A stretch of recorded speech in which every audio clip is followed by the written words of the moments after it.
From RareGem Productions, this is Let's Get It Together. Support for Let's Get It Together comes from the Kwame Building Group, delivering total value through pure construction and program management services. Support also from Proficient Chiropractic, 2050 Woodson Road in Overland, Missouri. Call 314-447-0725 with Doctors Everett and Tipler, changing the way St. Louisans think about their health. In the classroom, grab a notepad. Today we learn about a hilarious way to address our issues of health. An innovative, creative, and delightfully funny idea from registered nurse Vickie Calmese, creator of Healthlarious. We'll be right back. I'm Jade Harrell. Presenting the official list of things your wife will never buy. Box seats at the rodeo, a chainsaw, a 100-inch TV, 2,000 gallons of jet fuel, a cannon. But if your wife's identity is stolen, she could buy anything. Help protect you and your family from identity theft with Fifth Third Identity Alert Premium. To learn more, stop by your nearest Fifth Third Banking Center or visit 53.com/ID Alert. Fifth Third Bank, the curious bank. The benefits in Fifth Third Identity Alert and Fifth Third Identity Alert Premium are provided by Fifth Third's vendor, Affinion Benefits Group. Hi, this is producer Jade Harrell, and you may know by now that my mission is to present, promote, and produce positive programs. It's just over a year and a half now before I took that first step of faith to walk within my purpose of creating access, information, and opportunity for each and every listener. I give honor and praise to God, and I'm thankful to the Most High for giving me the opportunity to not only do work that I love, but that I can give that love in an offering to glorify Him. With over 6 programs currently on air and countless others in production, I'm taking the time to stop, think, and listen.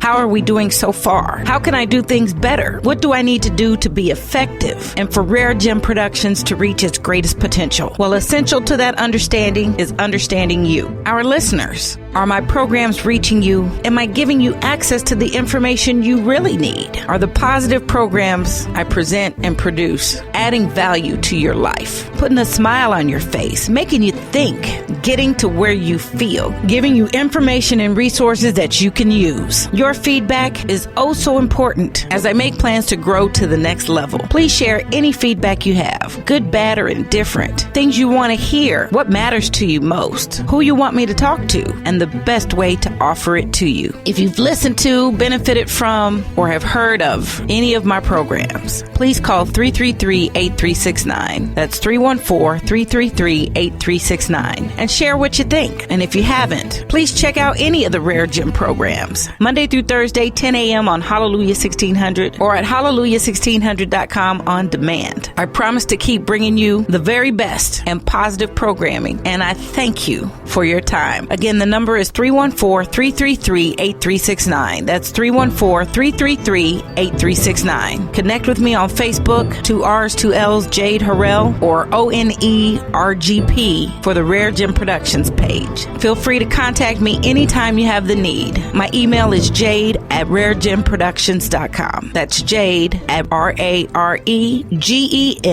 Productions.com. Thank you. Let's get it together. Come on in, everyone, and take your seats, please. This is the classroom, where we get a front row seat to expert instruction, information, and access. You won't leave the way you came. This classroom is all about knowledge, and knowledge is power, and the power is yours. Now, let's get it together. They say that laughter is the best form of medicine and a joyful heart is soothing to the soul. Well, how about this? Why don't we use humor to educate each other about health? Well, I am joined today by Vickie Calmese, who does just that with her organization called Healthlarious. So tell me more about Healthlarious. Healthlarious came to me as a passion and commitment to improving health through knowledge and humor. Mm-hmm. Because when you're in a mode of laughter or humorous, you're in a very positive space. Yes. And that's a really a good place and time to be receptive to gathering information. If you're mad and uptight and tense, you're not going to receive. Sure. And so humor is a way that is true.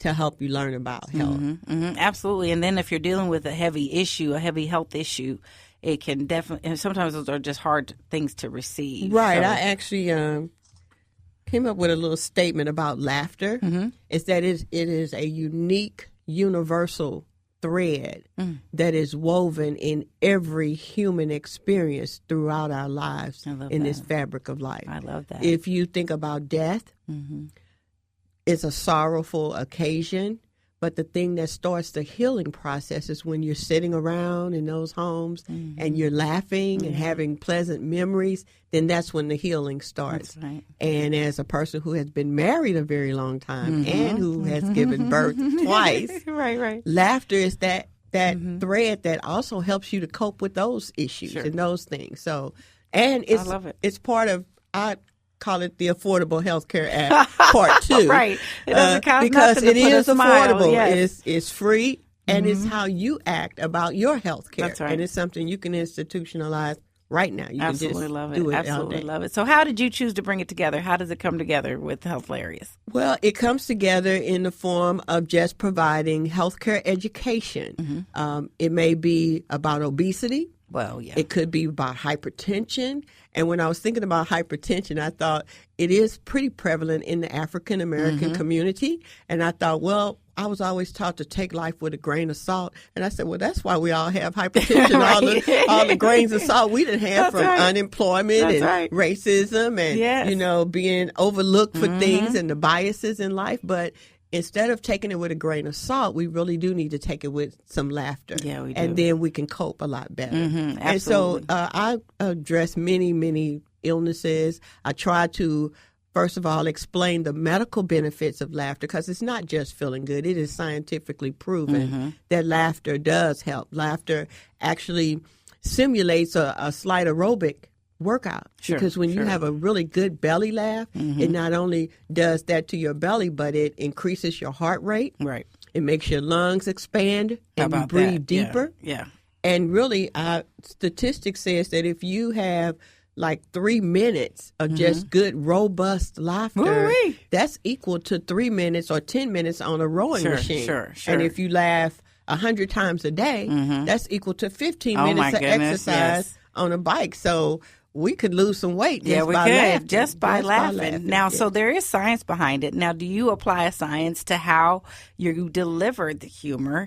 And is there some sort of strategy that you would use to make sure that you get that big, full belly, extended laugh? Well, yes, I just apply humorous techniques and to each individual medical aspect. Like if we're talking about cancer. All right. Example. Which I'm just happen to have my head shaved, and that's what I call the other big C. That's choice, not cancer. Oh, look, but I've realized some benefits of not having to be bothered with hair, which is the same thing that would happen to someone who has cancer and having a chemo-induced baldness. Sure. The results are the same. But you don't have to buy shampoo. You don't have to go to the hairdresser. That's right. That's right. You save a lot of money. Sure. And I just can't wait to take my next driver's license test so I can write invisible where it says hair color. So I'm just saying you just have to look at everything from a different perspective. And sometimes we're so into what we're into, we can't see it. It's like tough. being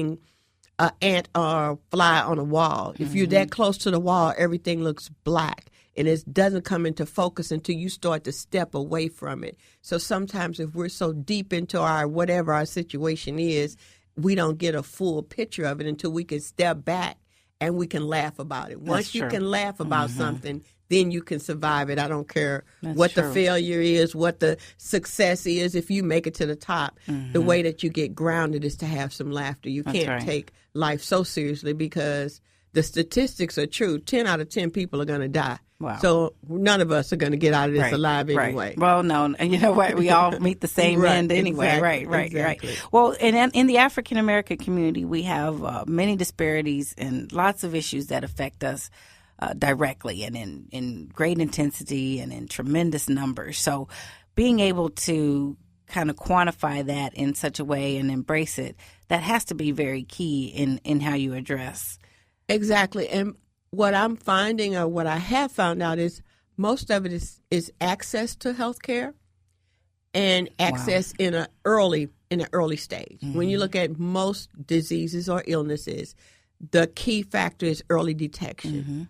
And the deterrent to early detection for some of us, or most of us, is that lack of insurance, or that lack of knowledge about the importance of healthcare. Right. I use an analogy with men a lot about cars. Okay. You know, they take their cars in and they get them serviced regularly. Right. My husband, if he hears a ting-ting in the car. Right. Yesterday we were driving and we had a water bottle and he drank some water and put it down and the water bottle expanded. He was like, "Oh my God, did you hear that? What's that?" He was getting ready to pull over. He thought it was the car. He thought it was something wrong with the car. Now we were that in tune with our bodies. Well, yes. And let's pull over and let's see what's wrong. Let's go to the doctor. And I find that having had worked at Jefferson Barracks with all men for about 7 to 8 years. Oh, wow. That's one of the common things with men. They don't want to go get health care. They don't want to go to the doctor. They just well, it'll be okay. And by the time they go, then it's a problem.